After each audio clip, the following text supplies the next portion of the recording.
4 after clinching a spot in the NBA Cup quarterfinals last night. My husband was on the sidelines for this. It's their most wins by Thanksgiving since 2019, a year they went on to win it all in the bubble. We remember it well. Stephen A., this Lakers backcourt, dynamic. How good are they? Well, they're very good. And LeBron James being back, dropping 25 certainly doesn't hurt. Austin Reeves dropping 31 certainly doesn't hurt. Luka Doncic had 24 points in the first quarter. I mean, had 30 at halftime with 6 assists. The brother's looking spectacular and a clear, one of the top candidates for league MVP honors if he continues to look the way that he has looked. The Clippers are another story, highly disappointing this season, but LeBron James being back, Austin Reeves and him doing what they're doing, and Luka Doncic just looking the way that he's looking, which is nothing short of spectacular, has you looking at the Lakers a little bit differently right now. Of course, Oklahoma City is still a team to beat. They're the reigning defending champions. They're like 17 or 18-1. Denver's right there. They've retooled. They've gotten a bit younger, and they still have Jokic, and Jokic has been the Lakers' kryptonite for years, but that was before Luka Doncic got there. But the way Luka is looking, it just is something special to behold, make no mistake about it. And the Lakers are doing their thing right now. They could be in the mix. It would not surprise me at all if the Lakers win the conference finals. Yeah, and you look at them beating the Clippers last night.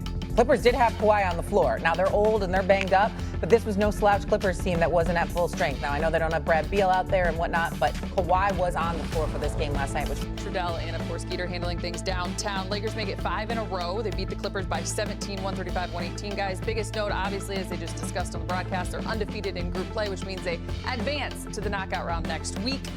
Stay undefeated in West Group B. Look, big game. Lakers-Clippers. Speaks for itself. You got the ejection at the end with just over 3 to play. We'll look at that from Chris Dunn. You add the cup intensity to it, as we all know. You talked about it downtown with Peter. Role players, they've impressed you. They did their job tonight. Of course, the big three, they led their way. 99 of the Lakers, 135 points combined between the three of them. A good, solid win for the Lakers. Yeah. Band of brothers, man. They're hanging in there together, doing it collectively. But what a start, though, by Luka, man. I mean, he lit the whole arena on fire with those threes. The Clippers, you remember all those years, how they used to dominate us for 4 or 5 years? We'd be sitting here like, they used to kick our butt. But, I think now we have a team that can play and can match and defend. And I just thought the role players, as you mentioned, Smart coming down, hitting some big shots, bringing his presence. Hayes stepping in for Ayton with his energy, his rebound. And, I just thought collectively, and then LeBron coming in, just kind of seeing what's needed and getting the job done. Of course, we talk about Austin Reeves all the time, but I just think collectively they answered the bell when the Clippers made their charge, and they took care of business in the third and fourth quarter. And here we are, talking about the victory. Yeah, the big three was big three in tonight, the new generation would say. They played really well.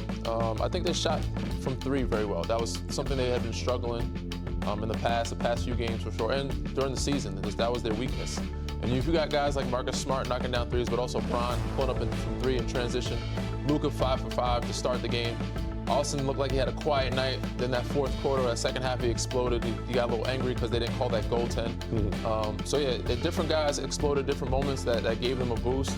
But ultimately, they got the transition. Bron looked more like himself. They got out and running, and they got uncontested shots because of the high IQ play from those 3 guys. We'll talk about Austin in a minute because you did have your eye on him all night long. He had 2 points in the first quarter. He went 29 over the final 3 quarters. I was a little disappointed in my hot shot pick for a second. I wasn't feeling comfortable. I was like, he's going to have a bad number and still end up with like 20, 25. He ended up with 31, which was very impressive. You also said Luka would have 37. He had 43. I was 6 We should have you in more often because it all ended on the positive side. We've been undefeated since I've been in here, Danny the Greek, he's taking everything.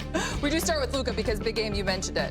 You said the crowd just seems to arrive a little bit more early, and he has something to do with it. His 24 points in the first quarter alone was the most points in a quarter by a Laker since Kobe in 07. Just his ability to get off on the right foot. 43, 13, and 9. He was a rebound shy of a triple-double, but big game, he had shot. We talked about it. 5 of 22 over the last couple of games from 3 tonight, 7 of 12. Yeah, we were doing our pregame show, and Luka was out there, you know, messing around, shooting threes, and I was like, what's going on? I was like, who walked in? And it was Luka out there. People were just, you know, they're coming early to see him warm up. Music? Sure it wasn't the Serbian music? I thought I heard the accordion going too a couple times, but yeah, he was fired up, but he's an entertainer, and he's just unguardable. But you don't know what he's going to do. You don't want to foul him. You don't want to get up too close. You don't want to back up. He freezes you, and then he knocks down these threes where he's hitting them. You know, he missed a few. He made his few in the beginning of the game, but I just think this weapon, the ability to have this. I mean, Danny Green used to knock him down like that too. Yeah, no, that's good. When you shoot it from three like that, you know it's going to be a long night. And we talked about it before the game. His averages against the Clippers, 35, 9, and 9. He somehow, for some reason, comes alive. And against these are great defenders. And Kawhi Leonard ain't no slouch. You know, Chris Dunn ain't no slouch. These guys, Nick Batum aren't no, but they don't want to foul him. And when he's got his three going, again, like Big Game said, he's unstoppable. And tonight he just came out on a heater, and it made the game, the basket big for him and the game looser for everybody else. You saw right there, third most in NBA history of 35 and at least 10 dimes. It's his fifth 40-point game on the season, but that wasn't all Luka brought to the table tonight. A little feistiness. We talked about the Chris Dunn ejection in case you're just joining us and you missed it. Extra plates to the Thanksgiving table.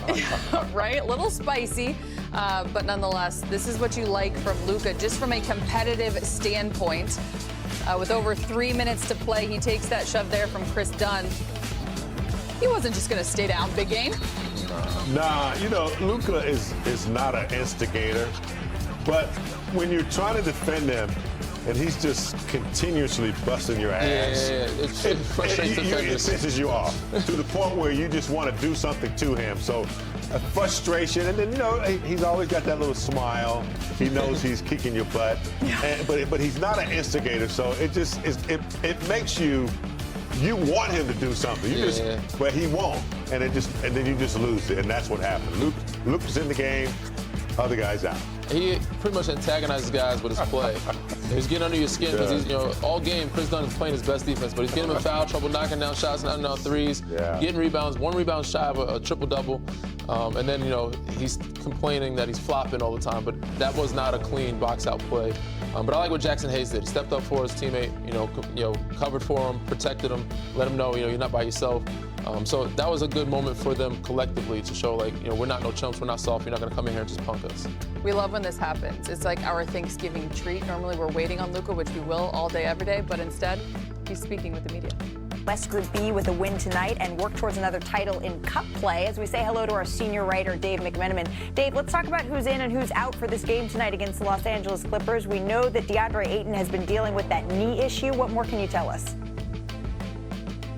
Yeah, Malika, we're still waiting on a timeline to get more clarity when it comes to Ayton's knee issue. He left the game on Sunday in Utah with that knee issue at halftime, didn't return, is not going to play tonight. We don't know if he'll be available Friday against the Dallas Mavericks. In the meantime, we're going to see Jackson Hayes most likely in the starting lineup. He was a recipient of 35 starts a season ago, so he has some experience there.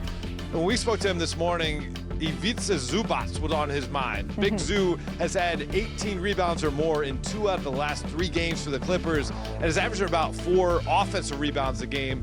Jackson said it's going to be his job to get him off the glass, come and play with energy, and recognize that while Ayton has been very good for the Lakers this year, he has a different skill set than Ayton does. He's a lob threat, and we know how much Luka Doncic loves throwing those lobs. Yeah, we've seen a little bit of that connection here early in the Los Angeles Lakers season. Dave, thank you so very much. Enjoy tonight's game. We mentioned that the Lakers, they can clinch their group with a win tonight. Here's a look at some of the other clinching scenarios for the teams in action here. The Clippers, they would clinch Group B with a win at the Lakers tonight and a Grizzlies loss as well to the Pelicans tomorrow.